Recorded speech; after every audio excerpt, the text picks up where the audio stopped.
कुर्बानी की कॉस्ट तीन हिस्से होते हैं ना, एक अपना, एक रिश्तेदारों का और एक गरीबों का। अगर हम इस कुर्बानी करें जो गरीबों का हिस्सा होता है तो उसका इस मुल्क में कुर्बानी करे और तुम्हें कोई गरीब ना मिले तो फिर आप ही खा जाओ, और क्या हो सकता है। रिश्तेदारों को दे दो।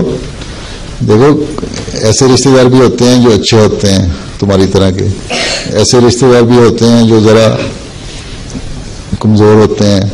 बहुत सारे यहाँ लोग ऐसे भी आए हुए हैं जिनको कोई काम नहीं है, असाइलम सीकर हैं। फिर बहुत सारे लोग यहाँ ऐसे भी हैं जो डस्टबिन से उठा कर गंद खाते हैं, वो इतने गरीब नहीं होते इस मुल्क में, हैं? उनको तो खाने को कुछ नहीं मिल रहा होता। कई एक तो है ना नशे वाले लोग, शराबों में नशा करके और दूसरी एडिक्शन में पड़े हुए हैं, खा लेते हैं, उसके पास कुछ नहीं होता बेचारे।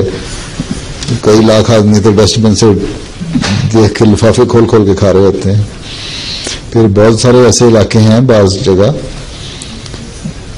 ऐसे लोग हैं जो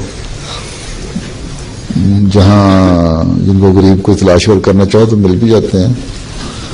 अमेरिका में तो अफ्रीकन जो आबादियाँ उनमें से कई हजार बल्कि लाखों में ऐसे हैं जिनको खाने को कुछ नहीं मिलता, बहुत बुरा हाल है। वैसे तो अमेरिका बड़ा एडवांस मुल्क है तो वहाँ जाके भी उनको दिए जा सकते हैं।